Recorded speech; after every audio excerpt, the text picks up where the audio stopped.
you're doing like a print magazine, a hard cover, like not hardcover, but a hard copy like magazine. Right. Yeah. In a time where, I mean, there's still magazines, obviously. You see them all over the place. But what makes you want to do that over like I don't know, like a paid kind of electronic version of it? Right. I think that's a very reasonable question. People don't often outright say it, but a lot of people are of the perception that everything's going digital and that print does not have a place for much longer, unless you're a novelist, unless you have something in that way. I agree with that to an extent. I think the world's changing. I think that there's a lot of print that doesn't have as much room. I think magazines still fall into what's going to continue being printed. I hope so. That's what I think too. Yeah. I mean, for real. Like, I mean, I don't think that it's going to a place where it doesn't have a spot anymore. Mm-hmm. I think it's like you're always going to need billboards. You know, no. Until they're holograms? They're doing, there's a whole lot of, I forgot that digital billboards are a thing. For a second there. Damn. All right, convince me. I'm on the other side now. You're doomed.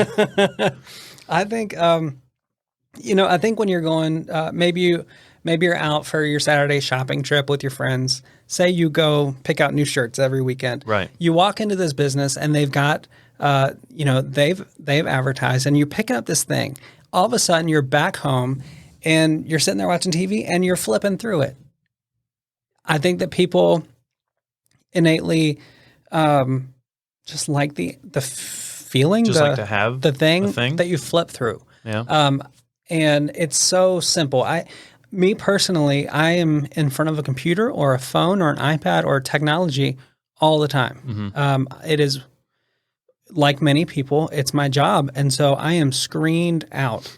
And so I only buy paperback books. I write notes by hand. Everything, like so much of what I do is tactile. Mm-hmm. And I think a lot of people are the same way. If you're on your phone reading a book, you get bored with the story for a second, you flip over to Facebook, and all of a sudden it's 3 hours later. Yeah. And so I think there's always this place, especially when you're supporting local, when you've got that local mentality, it feels small town, if that's a way to. Yeah. So that makes sense. When you see people that you know, it's like your neighbor. It's like your dentist. Yeah. It might be your whatever. All of a sudden you're tied into this thing. And so when I'm thinking about community, I'm not thinking about the futuristic thing that you can do online, because you can do that already. I could have done that for a lot cheaper. But this is something low tech. Your aunt's going to pick it up and call you and say, I saw your work on the cover. And you're just going to have people who picked it up while they were out, brought it home. Their spouses saw it. Their kids saw it.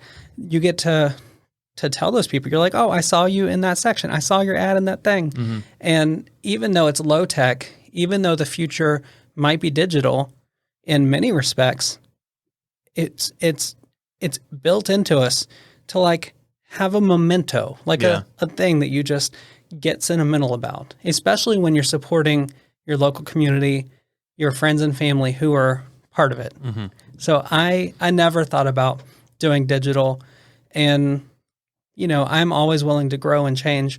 I might be digital one day, but I think I've got a few years at least where this is the direction I'm going. I think there's a way to do it where you get a nice balance.